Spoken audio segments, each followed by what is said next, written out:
is something that we are faced with every day of our lives. Like every moment you have to make a decision. You have to make a decision of either to sit down or to stand. You have to make a decision of either to eat or to fast. So like every moment of our lives, every single second of our lives is we have to make decisions.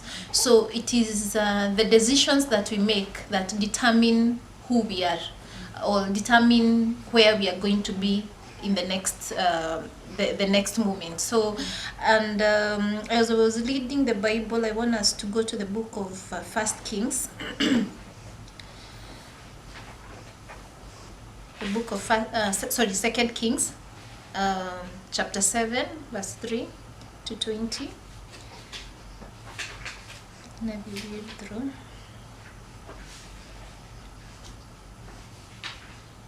Once you're there, say amen. Yeah, Second Kings 7. Yeah, there. You can read 7 from verse. Read from the beginning. Second. It's quite a long reading, but as I was going through this, I want us to look at different characters who are presented here. First of all, I want to present to us the 4 lepers. Now, thinking about in those olden days, lepers were people. The leprous people were people who were put aside because the leprosy is contagious. So when you come into contact with a person with leprosy, you get leprous as well. So these people were set out of the gate, or they were removed out of the gate, so that they don't contaminate the other people in the city of Samaria. So these 4 lepers had been there, and now Samaria was already stricken by hunger. And to such an extent that people were eating the heads of donkeys and the droppings of the doves. And actually, it was not even free. That also was being sold. So these people, I see very decisive people. 4 lepers who are sitting out of the gate, knowing that they cannot go inside the city because they have been cast out. They are not wanted. And now sitting here thinking, okay, if we continue sitting here anyway, we will die. Either we will die of the leprosy, either we will die of the hunger, but somehow we will die. But looking at them, I'm seeing like very, people of faith, people who are very strategic, people who are very decisive, and people who are not succumbing to their situation. Because with this kind of situation, maybe me and you would feel, okay, anyway, after all, I'm leprous, so I will either die of the leprosy. I'm hungry, there is hunger, so I will either die of the hunger, and that is it. And so you decide to stay in that situation the way it is. But now look at these 4 men, what they decided to do. They talked one to one another and said, why don't we just go to, because in Syria, which was a neighboring city, was full of plenty. They had food, they had everything that they needed. So these people they talked one to another and decided in one accord, let us go to Syria. Either they will kill us, or if they don't kill us and they will spare us, at least we will have something to eat. So in one unity, they decided to move together. Now, I see God used their situation to magnify them or to glorify them. Because after, when God saw the faith that was in them, he decided to bless them. So when these people stood up to go to the city of Syria, God decided to use their steps and magnified their steps. So the 4 of them, they became like a huge army.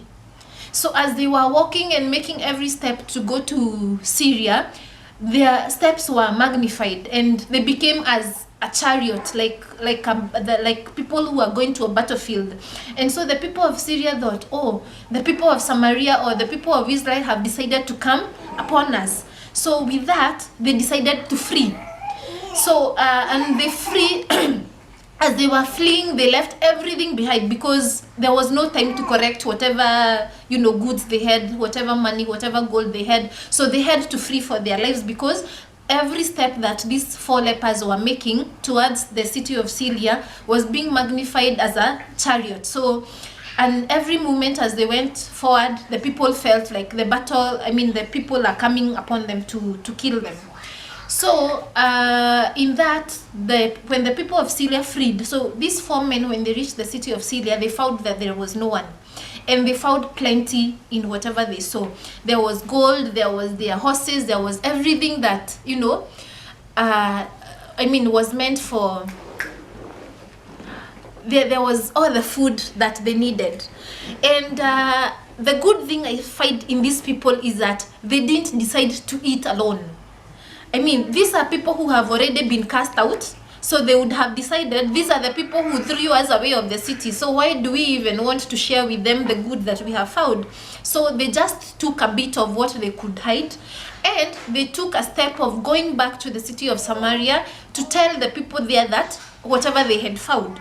So they went back and they told the people who were manning the gate that this is what we have found. The city of Syria is departed and everything is there.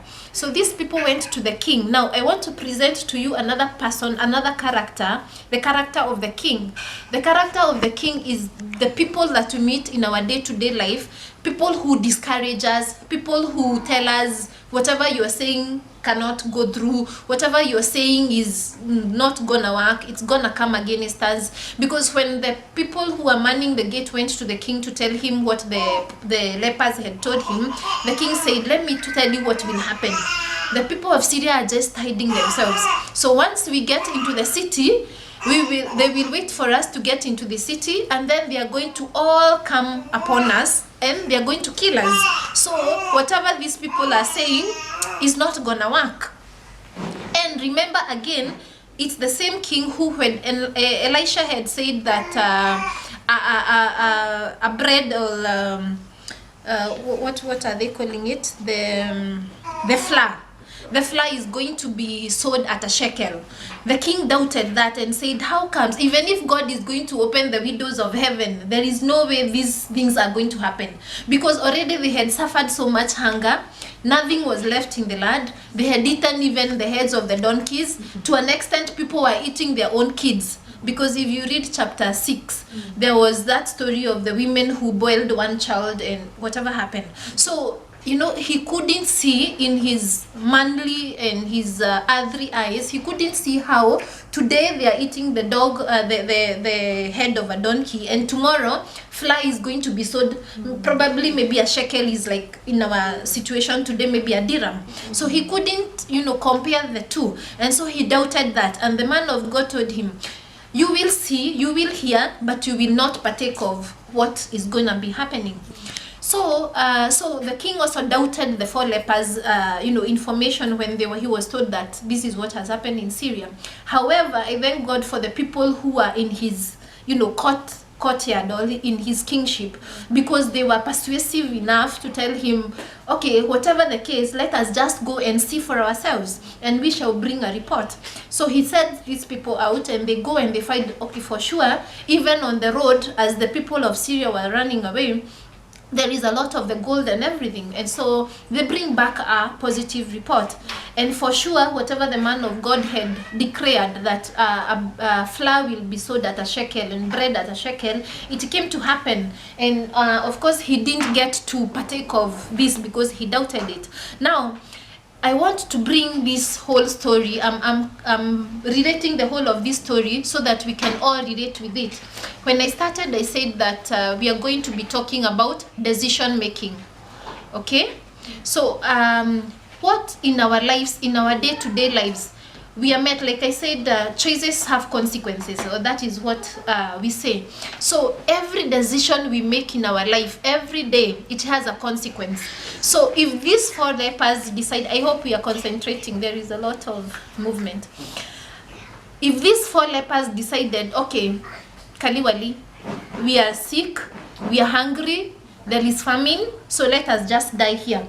They could not have saved the people of Samaria, and they could not have been saved themselves.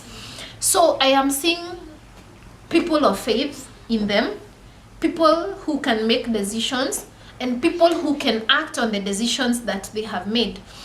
So I'm trying to look at us in our day-to-day life, in our Christian walk, in our walk with God.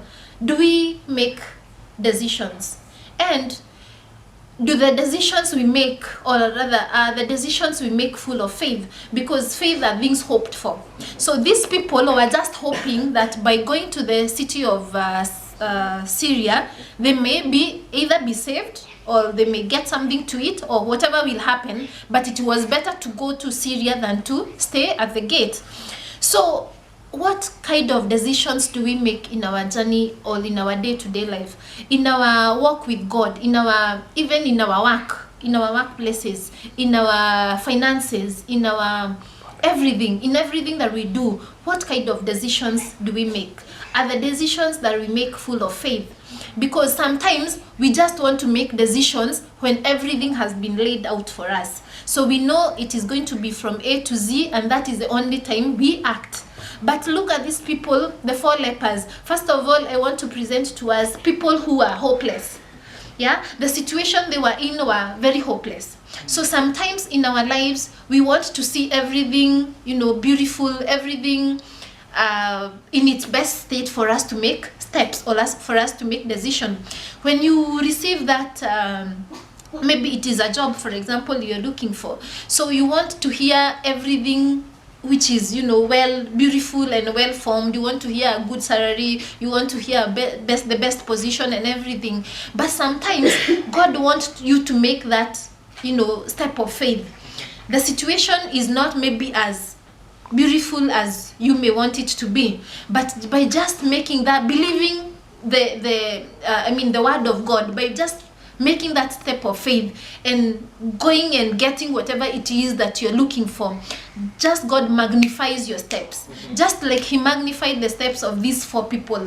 Imagine, like, the 4 steps of lepers. I'm imagining, because what leprosy does, it cuts your organs. Like maybe the feet even were fallen. Everything. You cut in joints. So I'm just imagining maybe the parts of their bodies had fallen. They were not even good looking in the first place. So their situation was really hopeless. However, they did not succumb to the hopelessness of the situation. They still decided, we are going to take a step of faith. We are going to move to Syria. Whatever it is that is going to beget us, so be it.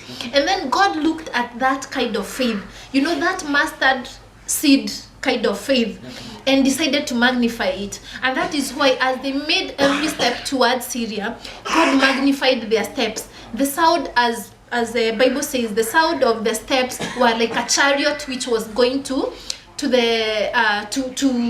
bring down or to capture the city of Syria. So what are those things that you have maybe, for example, not gone for because they don't look as pleasant, or they don't look as beautiful as you may aspire?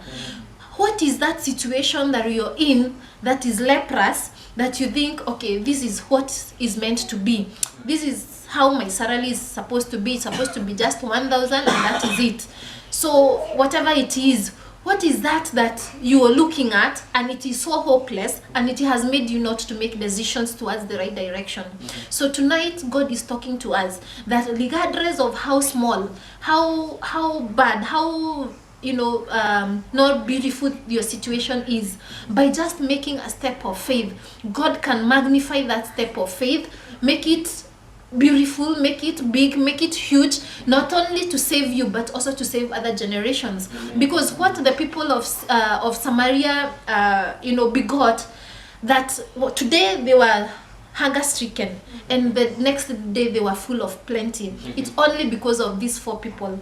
If these 4 people would have thought, they are the same people that sent us away, they are the same people that put us outside of the gate, so why would we even bother to help them? So I'm also looking at a situation where in our lives people have brought us down, people have downtrodden us, people have cast us out, people have looked at us as not the kind of people they would want to work with. But when we get to the next level, do we remember them, or do we say, they are the people who sent us away, they are the people who didn't bother with us? Do we remember them? Because by just by just remembering them, God will even, magnify us further. We are not told what happens to these 4 lepers, but I believe that either, of course, they lived because they had food and everything, but I believe that in the hearts of the many Samaritans who are able to be saved because of the plenty that they got, God was able to bless these 4 people because they didn't just grab the things for themselves. So look at the situations in our lives where people have not been very good to us. People have not been very faithful. Friends who have not been very, faithful in our lives. But what do we do when we get to the next level? Do we just forsake them? It is good that we go back to them so that they can know that the God that we serve, is a God of a second chance. Like for them having cast us, that was not the end. For this, the leprous people having been cast out, that was not the end. God still had a second chance for them. So we are looking again at the God of a second chance. So I'm also reminded of the situation of the woman with the issue of blood. When in this big crowd, people, are pushing and everything, she still made a decision, regardless of how stinky maybe she was, regardless of how unpresentable she was. She still decided that she's gonna hold the hem of Jesus, of his clothes.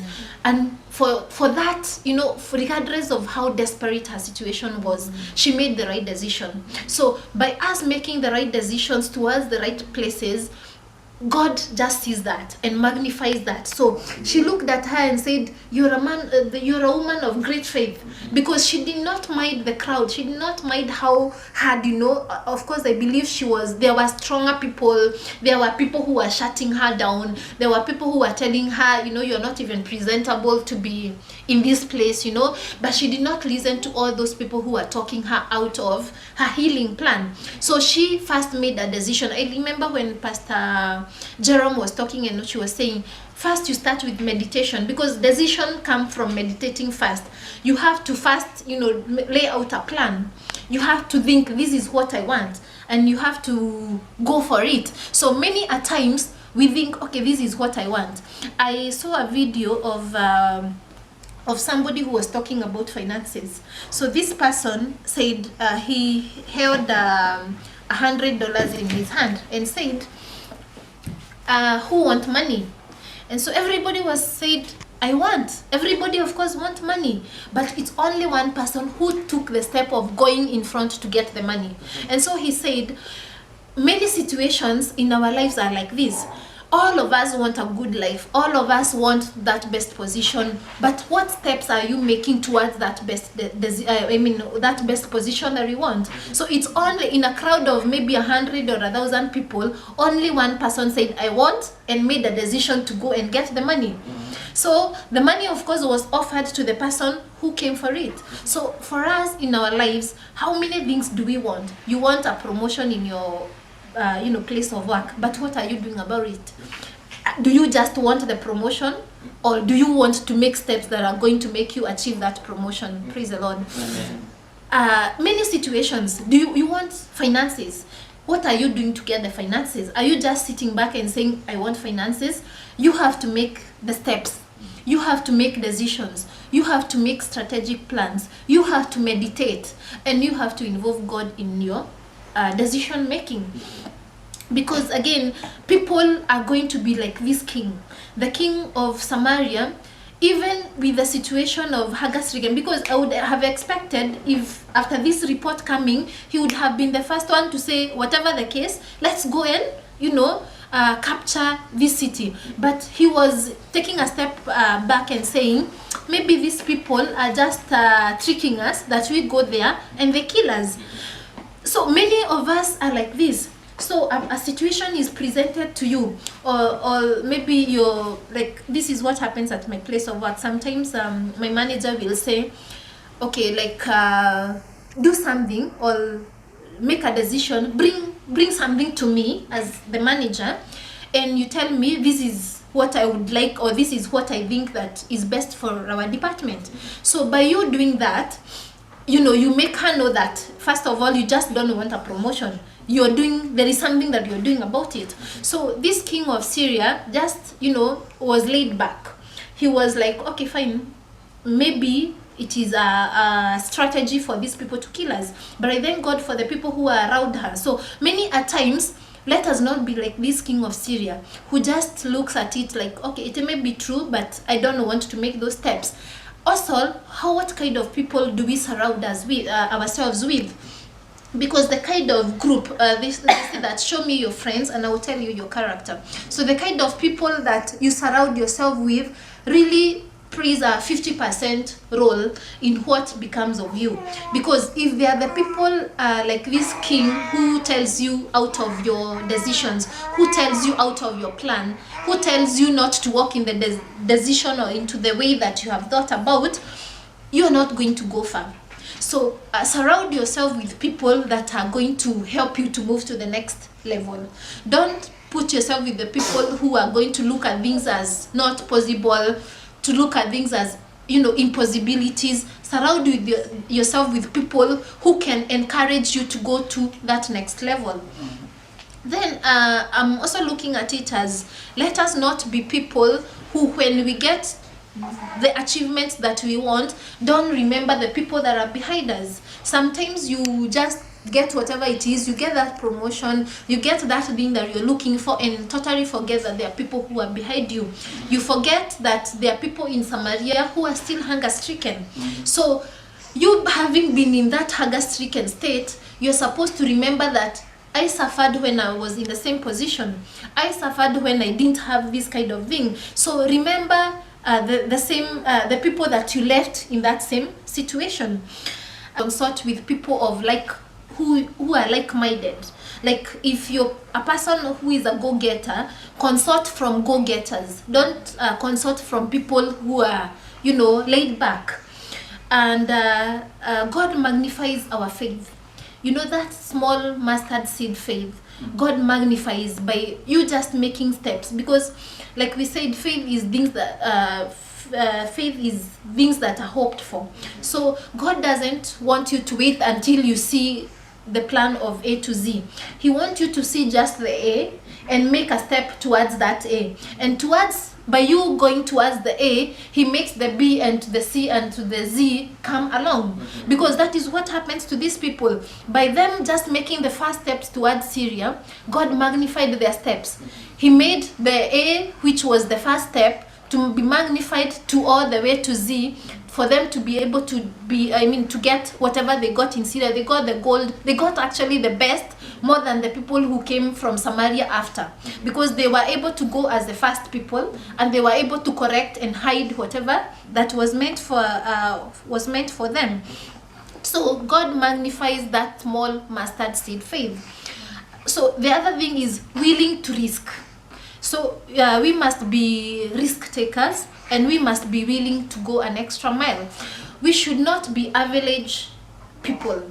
So everybody can be average. I remember before when we were in school, one of our teachers used to tell us, everybody can be average. Even if you bring your parent from home, we can teach her and she can be in a position to score 50%.